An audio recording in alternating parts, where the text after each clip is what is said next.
Chapter 49. Knightley. I frown at the phone. The caller ID says Blue. I can't ever remember him calling me before. I lean away from the computer and the report I was reading. Or trying to. Without Emma in the apartment, I've been drowning myself in work and school. But it's too quiet and my mind keeps wandering. Hey Blue. What's up? There's music in the background and a lot of noise. You need to get here. It's Emma. My insides shrink, leaving lots of room for the fear that fills me up. What's wrong? Where are you? I'm already moving. My thoughts have a single track. Emma. Emma is in trouble, and I have to help her. I grab the car keys from the bowl and pull on the first pair of shoes I find. I'm out the door. We're at the new club on 3rd. Some guy is trying to get her to leave with him. She seems really out of it. Blue's words hit me like a sledgehammer, almost knocking me to the ground. I'm racing toward my car. Blue keeps talking, but all I can think about is that Emma needs me. And I need her. I push away the scenarios that make me want to throw up. That have me seeing red. I won't let anything like that happen to Emma. I break all the traffic laws getting there. Luckily, the traffic is light and it's not far. Surprisingly, I don't get pulled over. I'm fairly certain I blow past several stop signs and a red light. Never have I been so scared in all of my life. Blue's voice is still coming from the phone. Something about Hannah trying to stop the guy from taking Emma outside. Then there's a commotion. Blue swears and I hear several voices. I pull up at the club and leave the car blocking half the street. Some tattooed guys are standing by the door, and I recognize Blue among them. Then I see Hannah. She's hugging herself and crying. I storm over to them. When I see Emma, I slow down to a walk. She is leaning against the wall, some guy standing in front of her. I look her over. She's out of it. Her eyes are closed and she's not wearing a jacket. She doesn't seem to be aware of what's going on. My fists clench at my sides. Don't be like that, the guy in front of Emma is saying. She wanted to come out with me. I don't stop to listen to his story. His attention is still on Blue and his friends as my fist hits his jaw. He falls back, grunting and clutching at his face. I don't care. All I want is Emma. Emma? Princess? Are you okay? I move her hair out of her face and she slumps into my arms. I pick her up. The guy is getting up from the ground. Do me a favor. I stop in front of Hannah. She nods, her eyes panicked. Take his picture. I want his face plastered all over campus. She brings out her phone. Her hands shake, but she snaps a few pictures of him. You want us to rough him up? Blue asks. I look down at Emma. What would she want? Did he do anything to her? The words cut like glass in my throat. Blue shakes his head. I don't think so. They were dancing, and then he started leading her outside. I nod at the man. He's standing now, shouting something about how we can't do this and he's innocent. I nod at Blue's. Yeah, I'll owe you one. Blue grins, a smirk that I haven't seen before. No worries. Thanks. This is all a misunderstanding, the guy says. Hannah. I gesture to the car, and she hurries ahead of me to open the door. I place Emma in the front seat and strap her in. Hannah gets in the back. Thanks for coming, she says, and I can tell she's about to cry. You're safe now, I say it to her. To Emma. To myself. Because my insides are screaming to go back and help Blue beat the crap out of that bastard. Chapter 50. Emma. I'm outside trying not to fall. My head is spinning and I'm starting to feel nauseous. There are loud voices. I think Blue is here. And Hannah. She looks sad. I want to tell her not to cry, but I think something serious is going on. There's tension in the air. I close my eyes for just a moment. The guy with the beard. He's here. He wants me to go with him. We were trying to find Hannah. I push away from the wall to go with him. I need to find her. But no. That's not right. Hannah is here. I lean back and try to think. I stare at the ground. The guy is laying there. He's groaning. He was just standing. Is he sleeping? I want to reach out to ask, but someone's carrying me. There's more yelling. I feel safe. It smells like home. Home.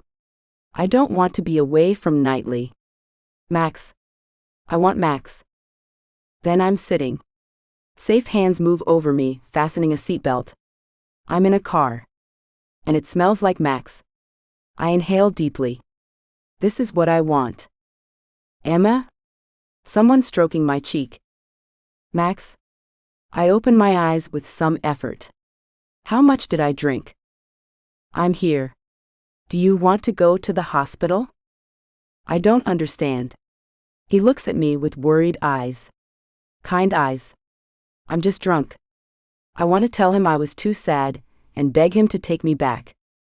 It takes all my effort to shake my head. I want to come home. I try to lift my hand, but it's too heavy. You want to go to Hannah's? He asks. No, I complain, frustrated that he doesn't understand me. I want to come home. Okay, it's okay. Don't worry. I'll take you home. His hand strokes my cheek and I close my eyes. Max is here. He's here and he'll take care of me. Satisfied, I lean back and let the world spin around me. There's talking. Is that Hannah? I want to make sure she's safe. But my tongue doesn't move, my voice isn't working. It doesn't matter. Knightley's here. Max is here. He's got me. When I wake up, I'm in bed. It smells comforting. Familiar. I inhale deeply, and immediately regret it as my head splits open. Hey, relax, Max says. Knightley. He's not my Max. I want to cry at the thought. But I force my eyes open. Where am I? The room is dim, and all I can see is his face in the light from his phone. It's still dark outside. You're in my room. He leans forward. Here, take these. He puts away his phone and hands me some pills and a glass of water. I force them down. What happened? I ask. He comes closer and sits on the bed. You got drunk, and we think maybe this guy put something in your drink. We're not sure. But you threw up a lot. He grins and I look around, horrified I've made a mess. Don't worry, most of it was in the bathroom. Some outside. I'm sorry. He strokes my hair. You have nothing to be sorry about, princess. It feels so nice. I lift the blanket and peer down at myself. I'm wearing a large t-shirt. Hannah helped me get you changed. Even in the dimness, I can tell he's blushing. Hannah? I ask with sudden worry. He calmly keeps stroking my hair. She's fine. She's asleep in your bed. I'll take her home in the morning. She was very brave. The guy tried taking you outside, but Hannah noticed and body blocked him. He pushed past her, but by that time, Blue had seen what was going on and called me. When I got there, he was trying to convince them you wanted to go with him. I didn't, I say weakly, leaning into his hand. I know. He settles the hand on my cheek and I close my eyes. As far as we can tell, nothing happened. You came. Of course I came. I'll always come when you need me. As a friend? I'm too afraid to ask. But it's burning inside me. Thank you, I say instead. Emma, you don't have to thank me. I'm here for you. Whenever you need me, I'm here. Tears well up and I don't dare open my eyes. I thought you hated me. Soft fingers wipe away the tears. I could never. But I was so mean. I was a bitch. And I made you think I had a crush on Frank. He goes still. So still, I have to open my eyes to make sure he's still there. Max? He blinks and inhales in a small gasp. When his eyes burn into mine, I realize I called him Max. You're tired. You should sleep, he says. His face is unreadable. Please don't hate me. I could never. Promise. No matter what you say or do, I could never hate you. I grab his hand and hold it to my cheek. Good. Sleep now. I move onto my side, and he pulls away his hand. Max? My voice is barely audible, my heart pounds violently. Yes? Will you hold me? He is quiet for a while, then he gets into the bed and lies behind me. He doesn't get under the blanket, just puts his arms around me and holds me tight. I smile to myself as I fall asleep again. Chapter 51. Emma. I wake up and Knightley is still holding me. Max. Could he ever be my Max? Good morning, he says. You're still here. He burrows his face into my hair, and I close my eyes so I can fully enjoy it. I told you when you need me, I'm here. He sounds tired. I peer back at him. He's got dark circles under his eyes. It's daytime. I can tell by the light filtering in between the curtains. Did you sleep? I had to watch over you. And I didn't want to risk letting go of you. Not when you asked me to hold you. I feel like I'm suspended. Like the world stops, and my thoughts are the only thing racing through the universe. He had to watch over me. Wouldn't let me go. Because I asked him to. I blink as it comes crashing down on me. Slowly, I turn around in his arms so I can look at him. And my breath is knocked out of me. For the first time, I can see him. I can see his emotions. It's all so clear in his eyes. I place my hand on his cheek and run my thumb over his eyelid, forcing him to blink. When he opens his eyes again, he laughs. What are you doing? It's love. He's looking at me the same way my father used to look at my mother. The way my mother never looked at my father. Max? He releases his grip and strokes a strand of my hair away from my face. His fingers brush against my skin so lightly, as if he's afraid of hurting me. Afraid I'll pop and disappear like a bubble. But he moves my hair out of my face, and it's such a loving gesture, so patient, that it tells me all I need to know. I cry again. And he holds me. Tears and sobs stain his t-shirt, but he just holds me tight. Shush, he says softly and kisses my hair. Everything is okay now. Everything will be fine. I won't let anyone ever hurt you again. I cry to get rid of all the tension and pain, and I believe him. I believe him when he holds me. When he says he will always be there for me. When my tears finally dry, I can't look at him. There is so much emotion and it's so raw. I know I'll start crying again. So instead, I clear my throat. Is Hannah still here? Yeah, I should probably check to see if she wants to go home. I promised I'd drive her. I nod. He finally lets go of me and fetches me some water. My body is completely dehydrated from drinking and crying. And throwing up. I follow him out of the room and spot Hannah on the couch in the living room. How are you? She asks. I shrug. Fine. Thank you for looking out for me. She gets up and hugs me. It's what friends are for. I'm sorry I made a mess of things. I just can't believe that dude had the gall to do what he did. My head aches and I just smile and reply. Max offers to take Hannah home and she just asks if I'll be okay. I give her another hug and assure her I will. She winks at me with a look at Knightley before she leaves. While they're gone, I dig out some clothes I left here and turn the shower as hot as it goes. I take my time and let the hot water rinse away every memory of last night. Except Max. He came for me. He stayed with me all night and held me when I asked him to. And the way he looked at me. It has to mean something. When I finally get out, he's already back. I get dressed in a pair of leggings and a t-shirt. Sounds and smells lead me to the kitchen. He's making breakfast. I stop and look at him as he takes the bacon out of the oven. He moves the strips to some kitchen paper before he turns. As he takes the plate, I see his bruised knuckles.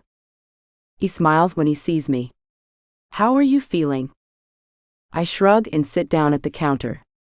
Okay, I guess. The headache is almost gone. He puts food in front of me, and I blink at it. At his hand.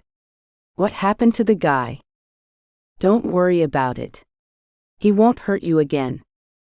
Maybe I should be afraid, but I believe him. When he puts down the coffee mug, I put my hand on his wrist. He stills as I gently lift it and study the bruises. I run a gentle finger over his knuckles. He shivers and I can't stop myself. I lean in and kiss his hand gently.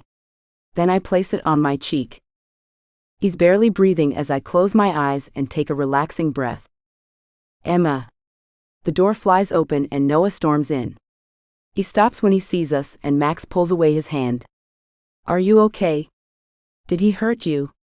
He looks me over. I'm fine. At the words, he spins to Max. Is the guy dead? If not, he will be. I'll kill that son of a bitch. I get up and give him a hug. I'm fine. He didn't touch me. Did you tell Dad? No, and don't you dare tell him either. He's got enough going on right now. We've made sure all the sororities have his photo, Max says coldly. Along with every bar, club, diner, frat house and debate club here or at River University. He won't be able to pull that crap around here again. Not to mention Blue and his boys had some aggression they wanted to take out on him. He'll be walking funny for quite a while. He still got off too easy, Noah grumbles. I'm fine. I say again and sit back down. Do you want breakfast? I think Knightley cooked for an army. Yeah. Noah sits down next to me, and we eat.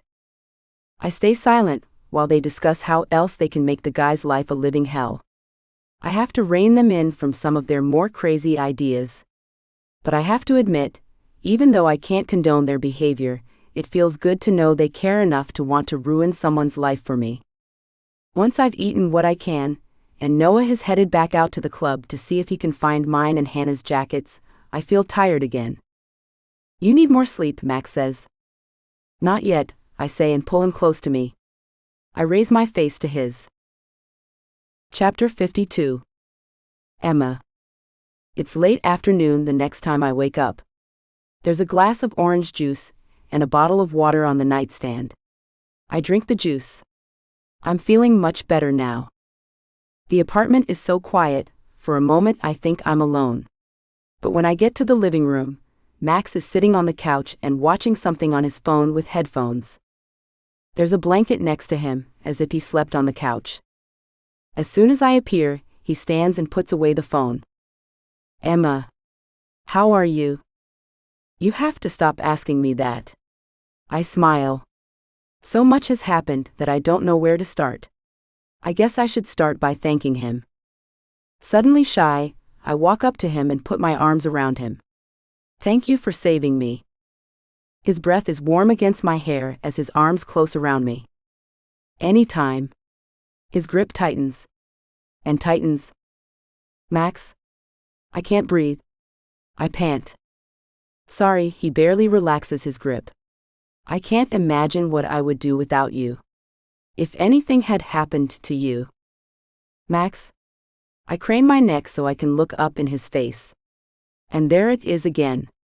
That overwhelming love that I've been so scared to see. I don't care, he says. I don't care if you don't feel the same. You need to know that I will always be there for you, Emma. No matter what you feel for me. Or don't feel. I don't care if you ever feel the same for me, but you need to know that I love you. And I will be in your life for as long as you let me. You're the one for me, and I will do whatever I can to keep you safe and happy. And I'm sorry if Frank can't see you for the wonderful, amazing person that you are. But if he doesn't value you, then he doesn't deserve you.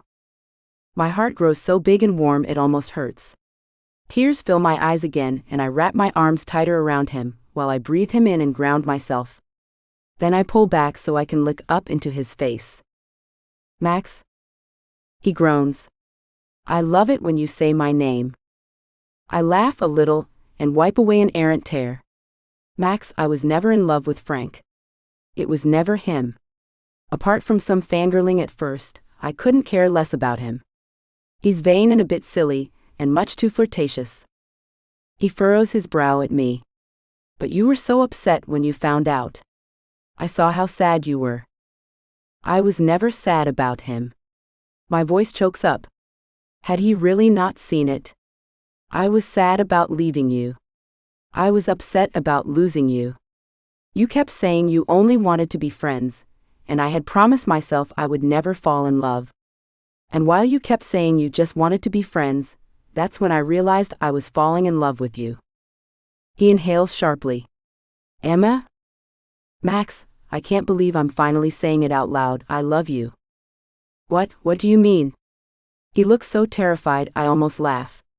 But I can tell he really needs to hear it. I mean, I've fallen in love with you. So, you want to move back in? The panic is settling a little. I nod. Yes. I still want my own room though. He looks at me in disbelief. Then he puts it all out there. And does that also mean you want to be my girlfriend?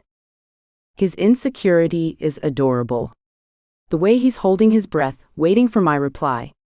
I put him out of his misery. Yes.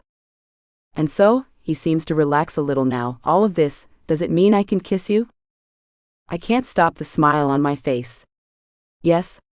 In fact, my words are interrupted by his hungry mouth crashing into mine as if he wants to devour me. I open up for him, my mouth and my heart, and it's scary, but it feels so right. I'm home.